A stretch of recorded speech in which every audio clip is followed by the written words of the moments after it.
tell us a little bit about yourself, where you came from, Yeah, okay. what you did. Well, first of all, I was adopted. Oh, I didn't know that. You and I was 9 months old, and my parents were good friends with a couple, Colonel Dawes and his wife, Emily. Mm-hmm. They ran a nursery for newborns in Evanston, Illinois. Mm-hmm.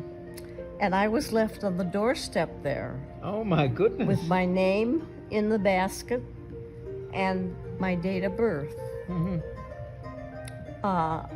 They took me in, of course, but I was too old for this cradle to stay there. Right. I'd be crawling pretty soon. I'd be eating solid food, pretty soon. And it wasn't going to work. So they wanted to get rid of me, really.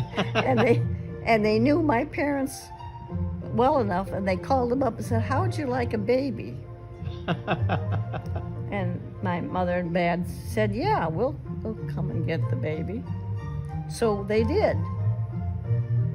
And I grew up in Chicago, and I lived there until I was 8. And then my parents were divorced. My father was the chief of police in Chicago at the time when I was there, a newborn.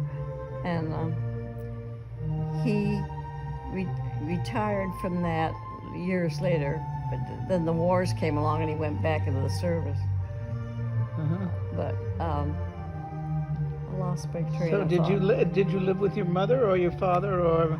Yeah, my mom and my younger brother, he's 6 years younger than I am. Mm-hmm. We moved back to Toledo, where my mother's parents lived. And Jay and I, it's a small little, what they call a California bungalow, Yeah. Mm-hmm. all one floor, Right. with a big basement and a fruit cellar thing connected to it in the basement. And we lived there, all of us, and I went to school there, and so did Jay. And then I went to college in Toledo, University of Toledo, and was a pharmacy major. Mm-hmm. And I had 5.5 years there as a student. And then I was working in a Catholic hospital in downtown Toledo at the time to help out with my tuition. I worked at Cleveland Hospital. When I first graduated, I got a job there through the nun that ran the pharmacy in the hospital that I was working at when I was going to college. She was a registered nurse, a registered pharmacist, and a registered X-ray technician. And a nun. A nun. And she taught me more pharmacy than a lot of my classes that I went to at the university. But she was a little short, stout little gal. And Sister Mary John was her name. And she liked everything that she did except chapel. And the nuns would come in and say, "Sister Mary John, it's time for chapel." And she'd say, "Yes, I forgot." She was just something else. Then she'd come back from chapel and she'd say, "Emily, reach in my pocket."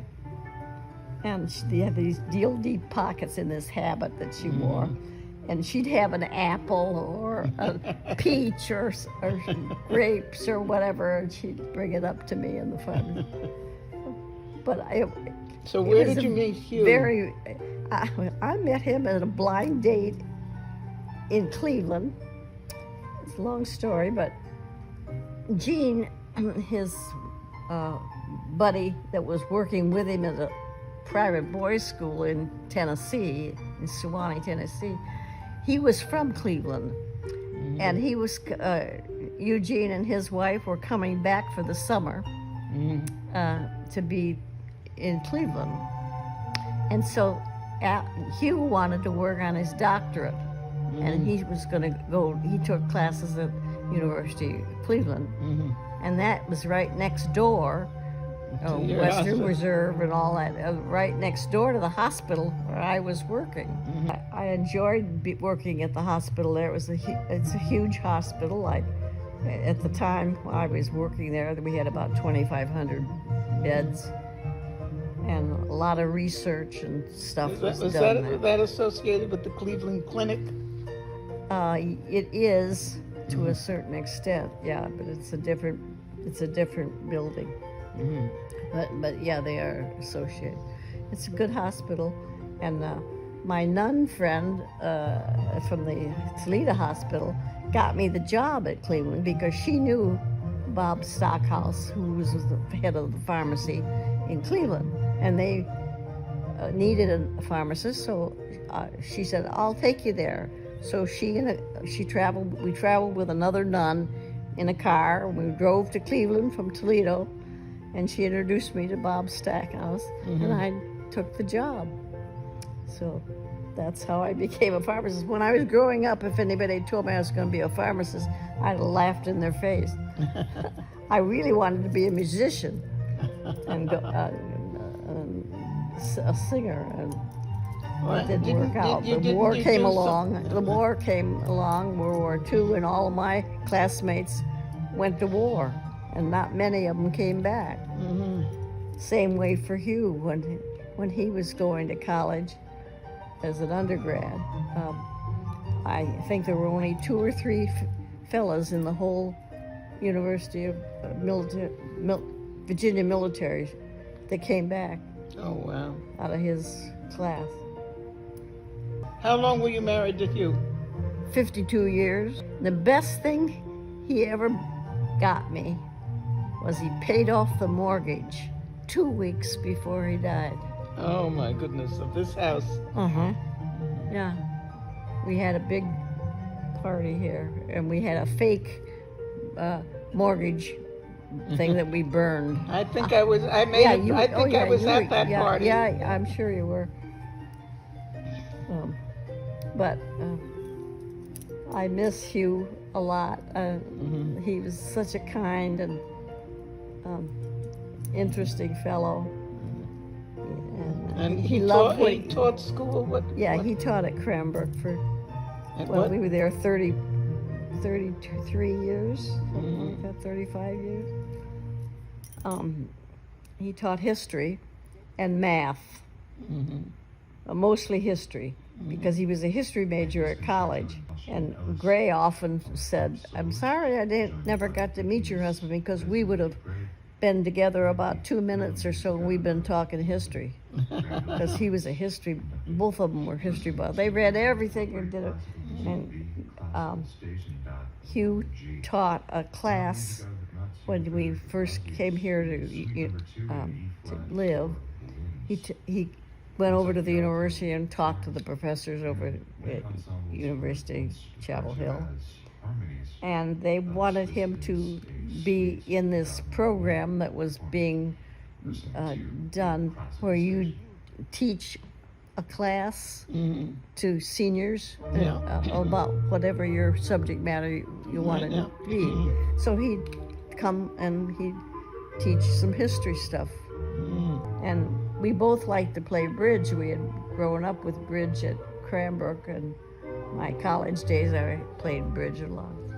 So we had that in common, and we soon found people at the senior center here, the old senior center, and then Hugh and I ran the bridge group there for many years until we moved to the new one, and then we didn't do it anymore. But we always enjoyed bridge, and it was just a way to No, I know you also people. did. You played the piano and sang. Tell us about that. Well, my dad played the piano by ear, and he had very long fingers and wide. He could reach 9 keys very easily with his thumb and his little finger.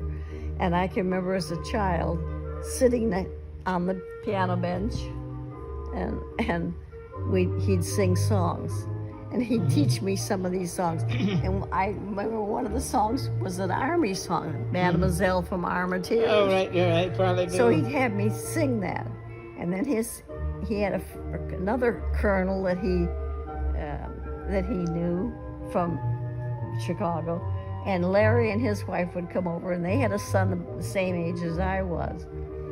and we'd sing songs. And my mother had a nice voice. We both had been singing in the choir when I was in Toledo, and so we had a lot of interesting things happen. But I was a daddy's girl in lots of ways, and it was very difficult for me when my parents grew apart, because I just realized that we weren't going to be together, and it was really hard for me.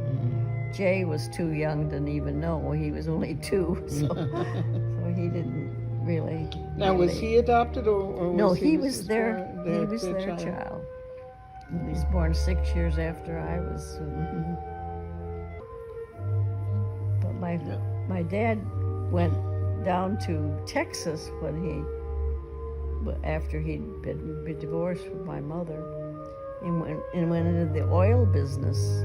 Wow. Oil.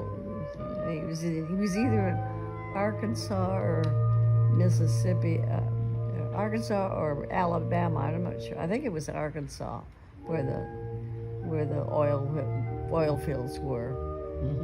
And he worked down there for a while. Then he finally decided he'd come back to Chicago.